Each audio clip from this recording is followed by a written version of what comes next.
तो टॉपिक आपका चल रहा है फार्मास्यूटिकल पैकेजिंग। इसमें हमने टाइप्स ऑफ मटेरियल में आपको बता दिया था कि there are various type of material which are used for the pharmaceutical product, for the packaging of the pharmaceutical product. इसमें मेनली आपका glass, metals, plastic, rubber, fibrous material, film foil and laminates. तो जो glass material होते हैं, glass के बारे में हमने थोड़ा बहुत आपको बताया था कि these are the best for the packaging of the several type of product, mainly liquid product या कुछ आपके एरोसोल वगैरह आते हैं उसको हम पैक कर सकते हैं। ठीक है, और इसका एडवांटेजेस जो था कि मेनली ये जो है आपकी it is economical and available in variety of sizes and shape. दूसरा ये था कि it is essentially chemically inert, impermeable, strong and rigid and it does not deteriorate with age. मतलब कि एज के साथ ही ख़त्म नहीं होते हैं, कि जैसे प्लास्टिक वगैरह हैं तो एज के साथ साथ उनके जैसे जैसे मतलब टाइम बढ़ता जाता है वैसे वैसे वो उनका डिग्रेडेशन होने लगता है। बट जो ग्लास मटेरियल है that does not deteriorate with age. ठीक है ना। It provide an excellent barrier against the element except light. तो जो आपका लाइट है, अगर हम अंबर कलर की बॉटल लेते हैं तो उसमें लाइट थोड़ा सा कम पेनिट्रेट कर पाती है, बट जो आपका ट्रांसपेरेंट होता है इसमें आसानी से लाइट पेनिट्रेट कर जाती है, तो ये थोड़ा बहुत प्रोडक्ट को डिस्टर्ब कर सकती है। They are transparent and easily labelled. तो ट्रांसपेरेंट होते ही हैं, हम प्रोडक्ट अंदर जो है उसको आसानी से देख सकते हैं। दूसरा, इसको हम आसानी से इसके ऊपर लेबल चिपका सकते हैं, एधर कर सकते हैं। ठीक है ना। They can be sealed hermetically. Hermetically का मतलब एयर प्रूफ और बाई रिमूवेबल क्लोज़र। तो इसको हम जो है कि कंटेनर को हम हर्मेटिकली सील कर सकते हैं और उसमें जो भी आपके रिमूवेबल क्लोजर्स होते हैं उसको हम उसमें फिट कर सकते हैं। तो these are the various advantages of the glass material, but apart from the advantages there are some disadvantages of the glass material. तो इसमें सबसे पहला तो वही है कि फ्रेजाइल नेचर होता है, तो that causes it broken easily during the handling और ड्यूरिंग द ट्रांसपोर्टेशन। तो ड्यूरिंग ट्रांसपोर्टेशन, ड्यूरिंग हैंडलिंग इसके टूटने का डर होता है। And it is relatively heavy in comparison to the plastic material. Plastic material से जो है ये आपका रिलेटिवली हैवी होता है। ठीक है ना। दूसरा जो आपका डिसएडवांटेज है, it release alkali to the aqueous preparation. तो ये एक्वस प्रिपरेशन के साथ रिएक्शन करके मतलब कि एल्कली को रिलीज कर सकता है। Photo sensitive drug can not be protected in the transparent glass, जैसा कि अभी हमने बताया। Leaching of the glass material into the packed product. तो इसको हम जो लीचिंग होती है ग्लास मटेरियल की, जो पैक्ड प्रोडक्ट है उसको हम प्रोवाइड कर सकते हैं by internal coating of the some polymeric substances, और specially coating is required for the corrosive material. तो जो आपके जितने स्ट्रॉन्ग एसिड वगैरह होते हैं इनको अगर हमको इसके अंदर पैक करना है तो उसको हमको कोटिंग करनी होती है। ठीक है ना। तो स्पेशल कोटिंग, तो जैसे उसमें कि आपको बताया ना हमने कि आपके सिलिकॉन कोटिंग भी हो सकती है और भी पॉलीमर होते हैं जिनसे हम इंटरनल जो सरफेस होता है बॉटल का, कंटेनर का, उसको हम कोट कर सकते हैं, जिससे इस तरीके की जो एडवर्स रिएक्शन है उसको हम प्रोटेक्ट कर सकते हैं। ठीक है ना।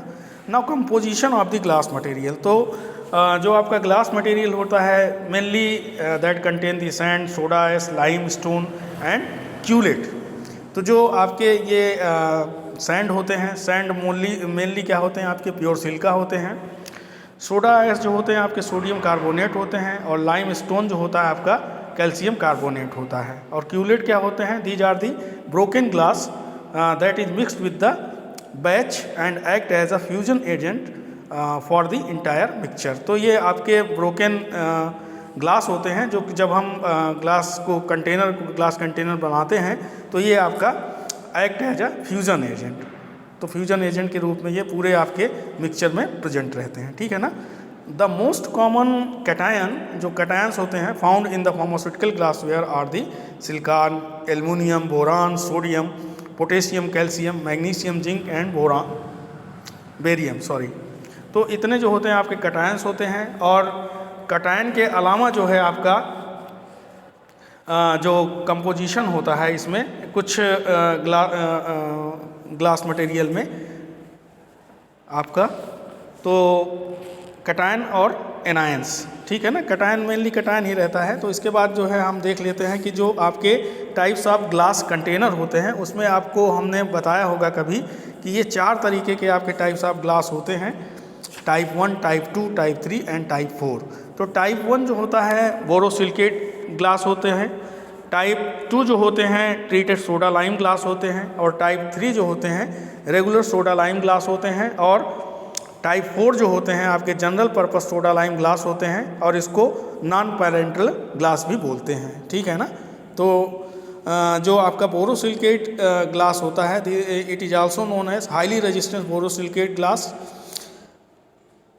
ठीक है, and it is more chemically inert than the soda lime glass which contain either none or an insignificant amount of these cations. जो अभी हमने कटायंस बताया, इसमें जो आपके सिलिकॉन, एल्युमिनियम, बोरान ये सब होते हैं, इसकी वजह से कुछ एडवर्स रिएक्शन होती है जो पैक्ड प्रोडक्ट होते हैं, तो इसमें थोड़ा सा ये कम रहता है।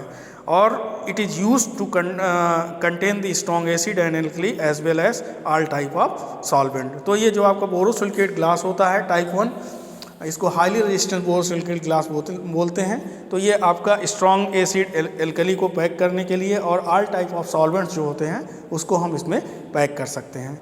दूसरा, this is the main container for the packaging of the parenteral product. Parenteral product को हम इसमें आसानी से पैक कर सकते हैं because it is the highly resistant borosilicate glass, ठीक है ना।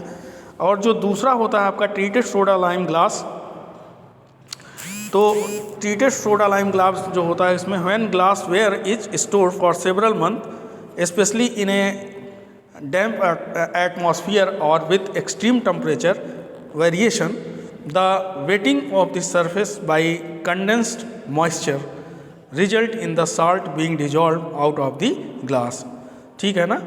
तो इसमें अगर हम ज़्यादा समय के लिए जो है मटेरियल को ग्लास के अंदर पैक करते हैं, तो इसमें जो आपका मीन्स उसके ग्लास मटेरियल हैं that is leach out into the product. तो प्रोडक्ट में आपके ये लीच आउट होते हैं जिससे थोड़ा सा प्रोडक्ट आपका ख़राब होने का चांसेस होता है, ठीक है ना। तो टाइप 2 जो कंटेनर होते हैं are made up of commercially soda lime glass that has been dealkalized और treated with the remove surface alkali and the dealkalizing process is known as sulphur treatment and virtually prevent the weathering of the empty bottle. तो इसमें हम जो आपका internal surface होता है glass का उसको हम क्या करते हैं, सल्फर से ट्रीटमेंट करते हैं, तो इसलिए इसको हम बोलते हैं ट्रीटेड सोडा लाइम ग्लास।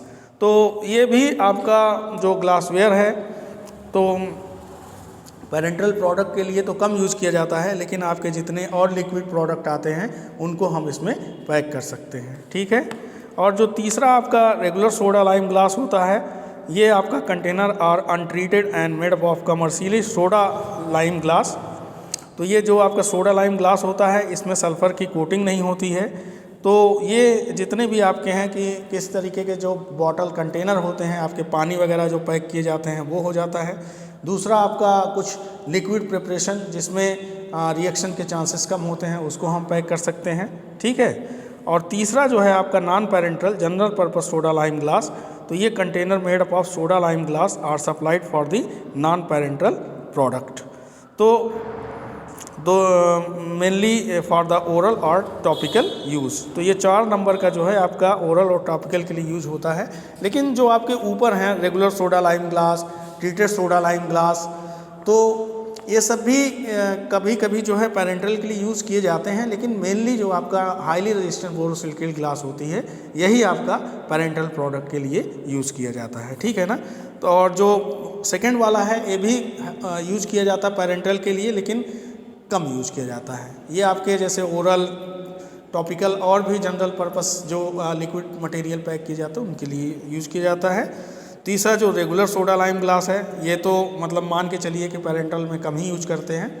और जो आपका चौथा है वो सीधे सीधे इसको बोला ही गया है कि non parental soda lime glass, तो ये नॉन पेरेंटल के लिए होता ही नहीं है, मेनली आपका ओरल और टॉपिकल यूज़ के लिए किया जाता है।